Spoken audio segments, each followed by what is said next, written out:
क्यों किस्मत को कोसे, खाओ कुल्हड़ में समोसे।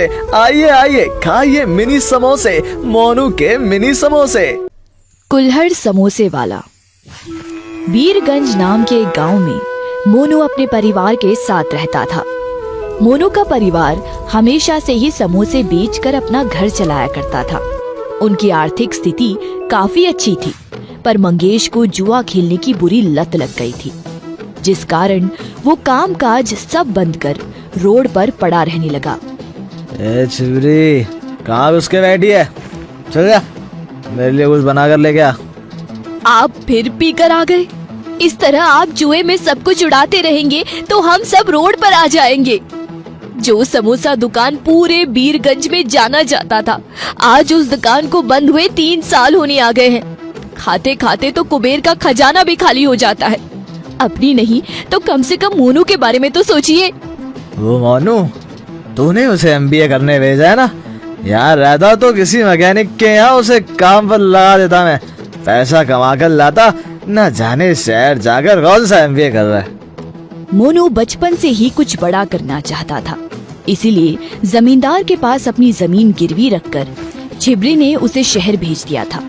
पर उसे क्या पता था कि मंगेश इस तरह कामकाज छोड़कर घर पर पड़ा रहने लगेगा। दुखी होकर छिबरी सभी बात फोन पर मोनू से बताती है। ये मसला तो बिगड़ता जा रहा है माँ। मैं तुझे खुशखबरी देने वाला था कि मेरी नौकरी लग गई थी, पर अब लगता है पिताजी को संभालना ज्यादा जरूरी है। मैं कल ही वापस गांव आ रहा हूँ माँ। मोनू वापस से अपनी पुश्तैनी दुकान की जगह की सफाई कर वहाँ टेबल चेयर लगाकर फिर से काम शुरू करता है और समोसा बनाने अपने पिता को ही बैठाता है। ये सब तूने शुरू किया। ये मेरी जगह हुआ करती थी। पूरे गांव को अपने हाथों से समोसे खिलाए हैं मैंने। कहाँ मैं नशे में पड़ गया था मोनू। अब से वो सब फिर से नहीं होगा। मंगेश को फिर अपनी जगह पर देख वैभव का दिमाग हिल जाता है। अगर ये मंगेश फिर से अपनी दुकान शुरू कर देगा तब तो हमारे पास कोई नहीं आएगा। बड़ी मुश्किल से इसे जुए के दलदल में ढकेल कर खुद की कमाई का जरिया शुरू किया था। अब फिर से भुखमारी के दिन ना आ जाए। धीरे धीरे मंगेश की दुकान फिर से चल पड़ती है। मंगू अपनी नौकरी छोड़ दुकान पर ही रहता और ग्राहकों को समोसा परोसता, पर ये वैभव को कहाँ गवारा था। एक दिन वो रात को छिपकर मंगेश को समोसे का मसाला बनाते हुए देख लेता है और ठीक वैसा ही मसाला तैयार कर अगले दिन उससे कम दाम में समोसा बेचना शुरू कर देता है। आज ही आवा 8 रुपया का समोसा 5 में खावा। वही स्वाद और दाम कम। ये देखकर सभी मंगेश की दुकान को छोड़ वैभव के दुकान से ही समोसा लेना शुरू कर देते हैं। देख लिया ना भाई मंगेश, क्या फायदा इस धंधे का। चल, हमारा अड्डा आज भी तुझे ही ढूंढ रहा है। अरे अरे, कहाँ ले जा रहे हो आप मेरे पापा को? अबे 2 फुट के इंसान, तू रोकेगा इसे? कल्लू मोनू से झड़प कर लेता है और अपने बाकी साथियों के साथ मंगेश को फिर से जुए के अड्डे पर ले जाता है। इस तरह से कैसे चलेगा? पापा फिर से उसी रास्ते में बढ़ने लगे हैं। अब मुझे ही कुछ करना होगा। अब ये MBA बेचेगा समोसा। मोनू अगले दिन समोसे का दुकान फिर से शुरू करता है, पर एक ट्विस्ट के साथ। क्यों किस्मत को कोसे, खाओ कुल्हड़ में समोसे। आइए आइए खाइए मिनी समोसे, मोनू के मिनी समोसे। मोनू एक कुल्हड़ में नीचे चाय और ऊपर मिनी समोसे का एक कॉम्बो तैयार करता है, जिसे देख लोग उसकी दुकान की ओर आकर्षित हो जाते हैं। अरे मोनू बिटवा, जरा खिलाना तो। कौन सा कुल्हड़ चाय बेच रहे हो? मोनू मिनी समोसे तलकर उसके एक कुल्हड़ में चाय के साथ कस्टमर को देता है।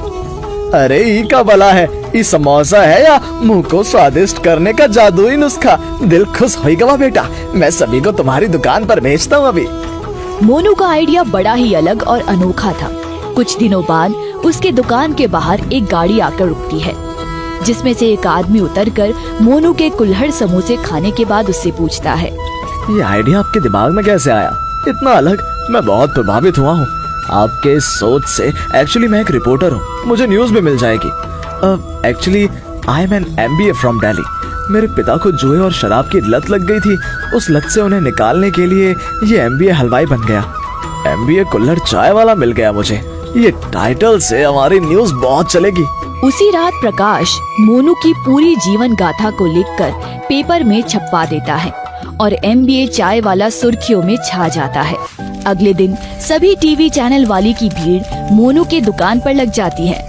मोनू ने सभी बातें प्रकाश को बताई थी, जिस कारण पुलिस वालों को कल्लू के जुए के अड्डे का पता चल जाता है और कल्लू के साथ साथ उसके साथी पकड़े जाते हैं। ये सब मेरा धंधा नहीं है साहब, वो वैभव सेठ की करनी है ये। पुलिस वैभव के साथ साथ कल्लू को गिरफ्तार कर लेती है।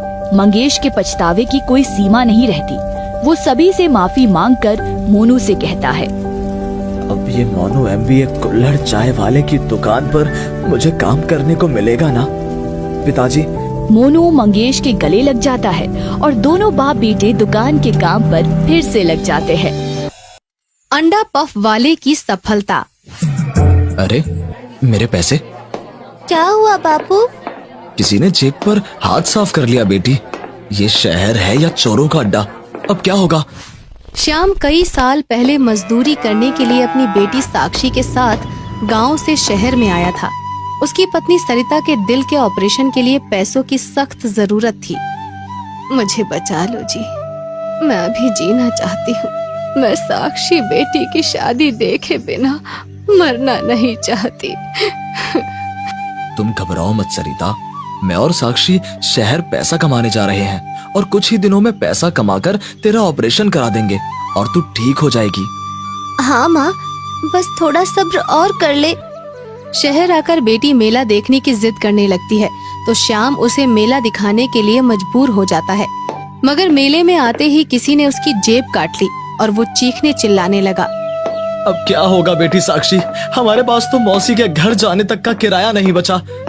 तभी वहाँ धनीराम नाम का आदमी आता है और बोलता है, शहर में यही होता है भाई, जरा संभल कर रहा कीजिए।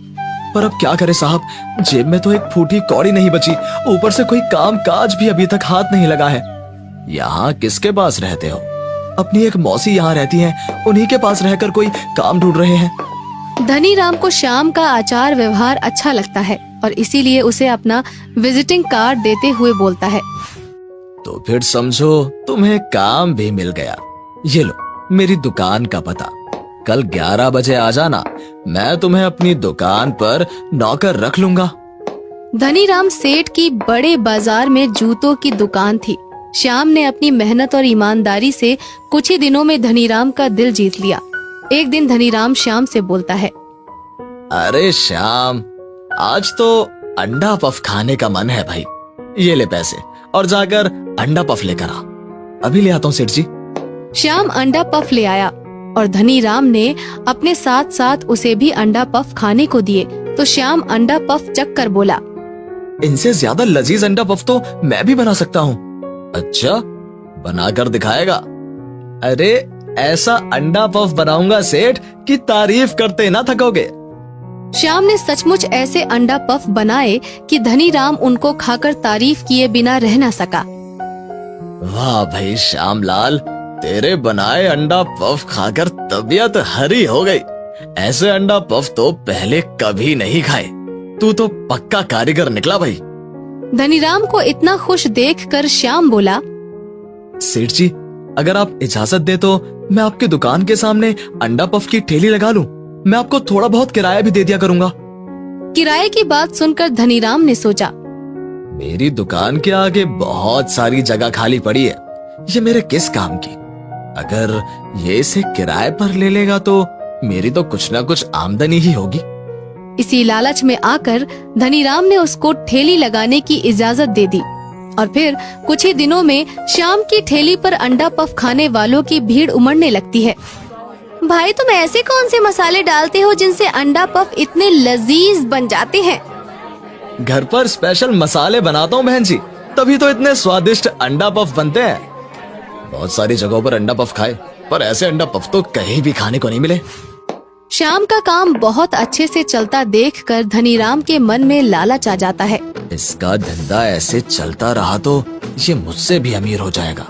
अब तो कुछ ना कुछ करना पड़ेगा। कुछ दिन बाद श्याम को अचानक से बीमार सरिता से मिलने के लिए गांव जाना पड़ता है और कई दिनों के बाद जब वो गांव से वापस काम पर लौटता है तो देखता है कि वहाँ पर कोई और ही आदमी अंडा पफ की ठेली लगाए हुए था। अरे तुमने यहाँ ठेली क्यों लगाई भाई? यहाँ तो मेरी ठेली लगती थी। तुम यहाँ ठेली कैसे लगा सकते हो भाई? तभी धनीराम बोला, अब यहाँ तुम्हारी ठेली नहीं लगेगी, मैंने अपनी ठेली लगाकर कारीगर रख लिया है, समझा? ऐसा गजब मत ढाओ सेठ, मुझ गरीब के पेट पर लात मारकर क्या मिलेगा आपको? ये कहकर श्याम की नजरें अपनी ठेली को ढूंढने लगी। मेरी ठेली कहाँ है सेठ? उसे तो दे दो। कहाँ से दे दूं? उसे तो तेरी गैर हाजिरी में कमेटी वाले उठा ले गए। ये सुनकर श्याम को बहुत दुख हुआ, मगर श्याम ने हिम्मत नहीं हारी। वो साक्षी से बोला, सेठ के मन में लालच आ गया है बेटी, इसलिए हमें धोखा दे दिया। मगर तू चिंता मत कर, मैंने इनके पास ही एक दुकानदार से बात कर ली है, अब मैं वहाँ पर ठेली लगा लूंगा। उस दिन के बाद श्याम ने वहाँ अंडा पफ बेचना शुरू कर दिया और फिर कुछ ही दिनों में वहाँ भी उसका काम चल पड़ा। वाह भाई श्याम, तुम तो जहाँ जाते हो खाने वाले वहीं चले आते हैं। मेहनत और ईमानदारी से काम करने का यही फल मिलता है भाई। उधर धनीराम सेठ ने अपने अंडा पफ बेचने के लिए कई तरह के तरीके अपनाए। उसने श्याम से सस्ते दामों में भी अंडा पफ बेचे, मगर फिर भी उसका धंधा पिट गया और वो श्याम का दुश्मन बन गया। इस कमबख्त श्याम के रहते तो मेरा धंधा चल ही नहीं सकता, अब तो इसे यहाँ से भगाना ही पड़ेगा।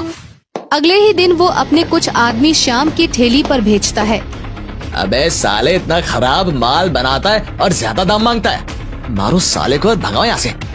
ये कहकर धनीराम के गुंडे श्याम की जमकर पिटाई करके वहाँ से चंपत हो जाते हैं। श्याम अस्पताल का बिस्तर पकड़ लेता है और अंडा पफ बनाने का काम उसकी बेटी साक्षी को करना पड़ता है। साक्षी श्याम से भी अच्छे अंडे पफ बना लेती थी और इसीलिए श्याम का काम पहले से भी अच्छा चलने लगा। उसके पास नोट बरसने लगे। अम्मा, बापू अब ठीक है और हमने तेरे इलाज के लिए पैसे भी जमा कर लिए हैं। बस कुछ ही रोज में घर आकर तेरा ऑपरेशन करवाएंगे। साक्षी ये कह ही रही होती है कि तभी कुछ लोग उसकी ठेली उठाने के लिए आ जाते हैं।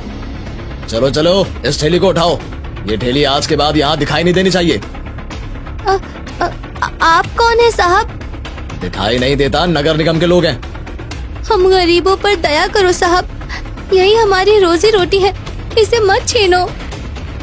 हट पीछे, उस धनीराम के होते यहाँ तेरा धंधा नहीं चल सकता। जिस गांव से आए थे वहीं लौट जाओ। साक्षी रोती रह जाती है और नगर निगम वाले श्याम के इस ठेले को भी उठा कर ले जाते हैं और उसी समय श्याम भी वहाँ पर पहुँच जाता है। बापू, हमारी ये ठेली भी चली गई। मैं जानता हूँ बेटी कि ये सब धनीराम सेठ की करामत है, अब हम यहाँ काम नहीं कर पाएंगे। चलो बापू, जिस काम के लिए शहर आए थे वो तो पूरा ही हो गया। माँ के इलाज के लिए तो पैसे जमा ही हो गए ना। घर आकर साक्षी संदूक खोलती है तो उसे पैसों का थैला खाली मिलता है। बापू, गजब हो गया, हमारे सारे पैसे चोरी हो गए। देखो, थैला तो खाली है। हाय राम, ये कैसे हो गया साक्षी? अब तुम्हारी माँ का इलाज कैसे होगा? वो तो मर ही जाएगी। श्याम रोते रोते मौसी के पास जाता है। ये कहकर श्याम रोने लगा और उसकी मौसी की जबान में कुछ बनावटीपन आ गया। वो झूठा दिलासा देते हुए बोली, यहाँ शहर में तो कदम कदम पर चोर, ठग, जेब कतरे घूमते रहते हैं बेटा। किसी ने तेरे पैसे चुरा लिए तो भला इसमें मैं क्या कर सकती हूँ। तुम्हें वापस गांव जाना हो तो बताओ, कुछ पैसे मैं दे दूंगी। मौसी की बनावटी बातों से श्याम समझ गया कि पैसे उसी ने चुराए हैं, मगर फिर भी वो चुप ही रहा। इस शहर में इसी के भरोसे आया था और इसने ही माँ बनकर मेरा और मेरी बेटी का पूरा ख्याल भी रखा था। अब इस पर चोरी का इल्जाम लगाऊंगा तो 10 आदमी मुझे ही बुरा कहेंगे, इसलिए चुप रहने में ही फायदा है। यही सोचकर श्याम चुप रह गया, मगर उसका दिल टूट चुका था। उसे शहर से ऊब होने लगी थी, तो वो सोचता है, अब तो गांव लौट जाने में ही भलाई है। साक्षी की माँ का इलाज तो ना करा सका, कम से कम उसके मरने पर उसकी चिता को आग तो अपने हाथों से दे ही दूंगा। यही सोचकर श्याम और साक्षी गांव के लिए वापस चल दिए, मगर रास्ते में फिर से वही सालाना मेला लगा था और जब वो वहाँ से गुजरे तो अचानक साक्षी की नजर एक बैनर पर पड़ी और खुशी से उछल पड़ी। बापू, उस बैनर को देखो। श्याम बैनर पढ़ने लगा। इस साल का सबसे बड़ा कुकिंग कंटेस्ट प्रथम स्थान पाने वाले को 10 लाख का पुरस्कार। ये देखकर अचानक ही श्याम की निराशा आशा में बदल गई। साक्षी बेटी, तुझे इस कुकिंग कंटेस्ट में भाग जरूर लेना चाहिए। अगर तू ये इनाम पाने में सफल रही तो समझ ले हम दम तोड़ती तेरी माँ और अपने सपने दोनों को जिंदा रख पाएंगे। बापू घबराओ मत, मैं ये पुरस्कार जीत कर ही दिखाऊंगी। यही सोचकर श्याम वापस मुड़ गया और फिर साक्षी ने उस कुकिंग कॉन्टेस्ट में भाग लिया और वो 10 लाख का पुरस्कार जीतने में सफल हुई। इस तरह सरिता का इलाज भी हो गया और श्याम का अंडा पफ का बिजनेस भी पहले से बढ़िया चलने लगा।